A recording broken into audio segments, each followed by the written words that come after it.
Predstavte si, že do firmy príjmete nového zamestnanca.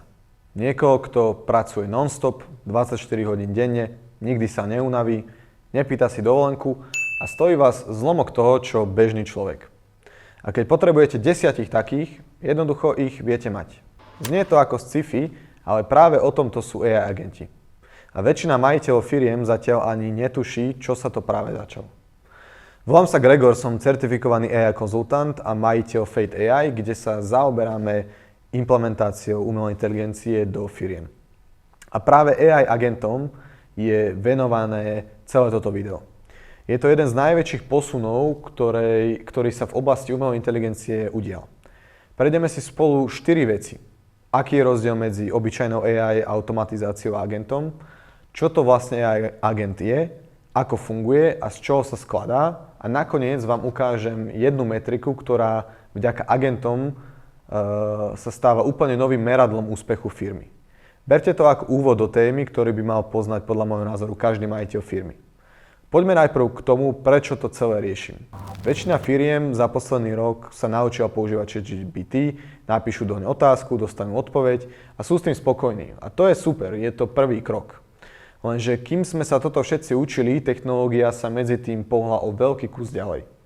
To, čo dokázalo ešte pred pol rokom nadchnúť, je dnes už len základ. Prišli AI agenti a menia jednu zásadnú vec. Doteraz sa do umelej inteligencie dávali otázky a ona vám dávala odpovede. Agent namiesto toho dostane cieľ a celú prácu k nemu spraví sám. A rozdiel medzi firmami, ktoré toto pochopia včas a tými, ktoré to zaspia, bude čoskoro veľmi drahý.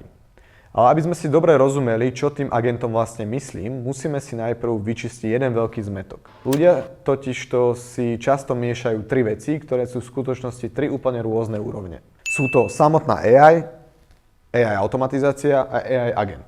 Keď ich prejdeme pekne po poradí, hneď uvidíte, v čom je agent iný.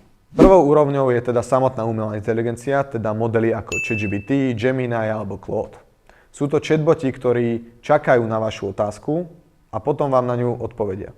Sú skvelé na písanie a rozmýšľanie, ale sami o sebe nepoznajú vaše firemné dáta a od seba nič nerobia, nevedia vykonávať jednotlivé úlohy vo firme.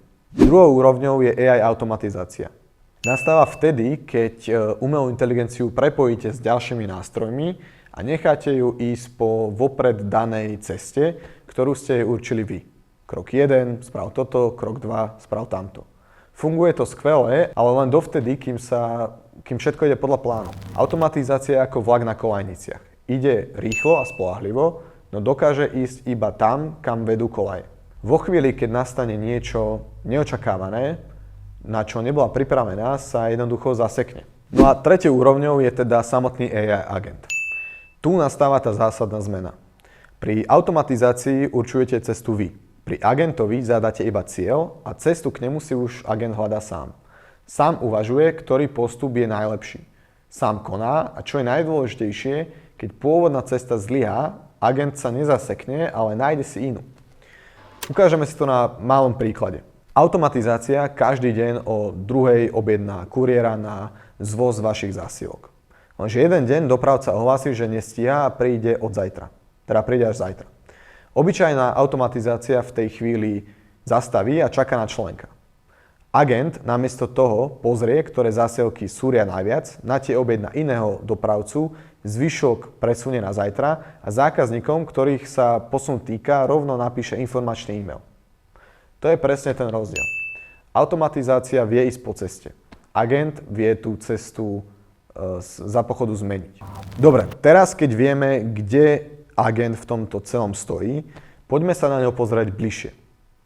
Najlepší spôsob, ako o AI agentovi rozmýšľať, je predstaviť si ho ako digitálneho zamestnanca.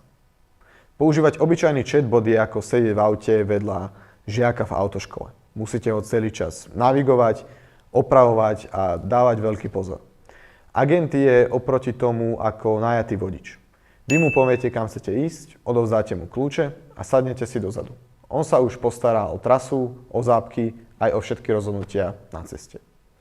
A vlastne aj samotné nasadenie takéhoto agenta do firmy sa veľmi podobá prijatiu nového človeka. Keď vám nastúpi nový zamestnanec, spravíte v podstate 3 veci. Vysvetlíte mu jeho rolu a to, čo od neho očakávate. Dáte mu prístup do systémov, ktoré bude k práci potrebovať a nástrojom. A napokon mu dôverujete, že si tú prácu odvede sám. Pri agentovi je to úplne rovnaké. Rozdiel len v tom, že tento zamestnanec vám pracuje non-stop, nikdy sa neunaví, viete ich mať niekoľko a stojí vás zlomok toho, čo bežný zamestnanec. A aby to nebolo len teória, dáme si ďalší príklad z firmy. Predstavte si zákaznícku podporu. Zákazník v nedeľu napíše, že v pondelok nebude doma a potrebuje presunúť dohodnutú montáž. Obyčajný chatbot mu odpovie niečo ako zavolajte nám v pondelok od 8. A tým to skončí.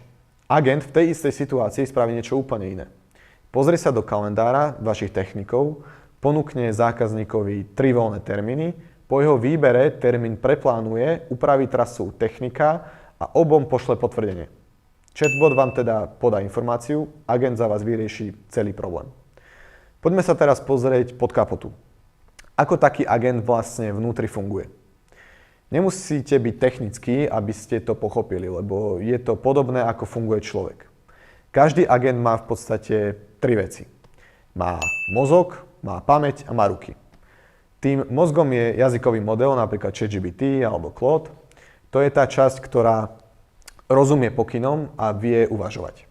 Pamäť mu umožňuje držať si kontext, teda o čom ste sa bavili a čo o vašej firme už vie. No a rukami sú tzv. Nástroje. To je tá najdôležitejšia časť, ktorá odlišuje agenta od obyčajného chatbota. Cez tieto nástroje sa agent vie napojiť napríklad na váš e-mail, kalendár, CRM software alebo web a vykonávať v nich reálne akcie. A je tu ešte jedna zaujímavá vec. Keď agent dostane zložitejšiu úlohu, vnútri sa správa ako taký malý tím 4 ľudí. Prvým je analytik, ktorý hľadá v dátach vzorce. Druhým je plánovač, ktorý rozhodne, ako sa úloha spraví. Tretím je operátor, ktorý tú prácu naozaj vykoná. No a štvrtým je auditor, ktorý celý výsledok skontroluje a vychytá chyby. Poviem to na príklade. Poviete agentovi, aby vám každý pondelok ráno pripravil report.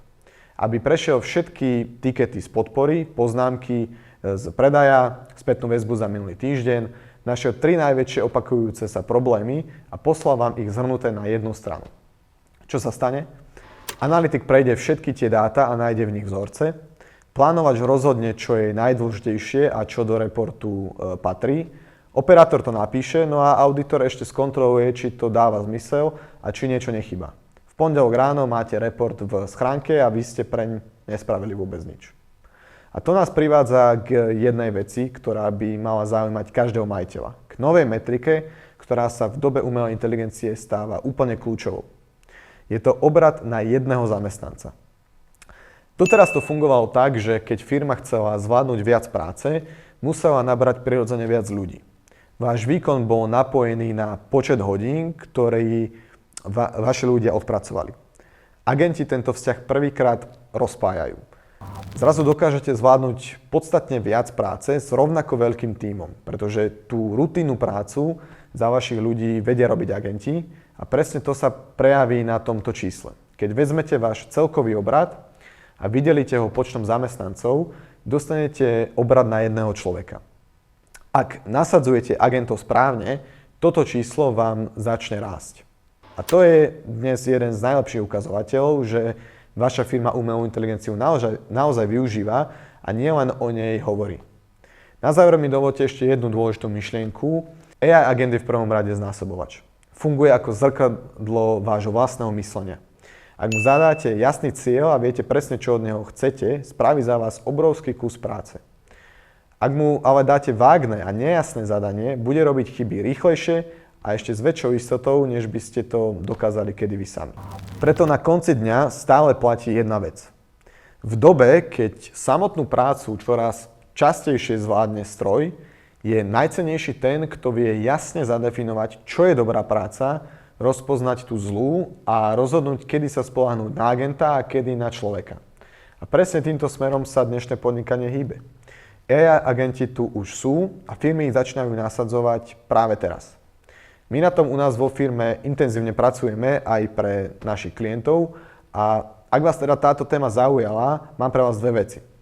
Poprvé, v popise videa nájdete odkaz na náš newsletter. Je úplne zadarmo a pravidelne v ňom majiteľom firiem posielame konkrétne a použiteľné veci zo sveta umelej inteligencie.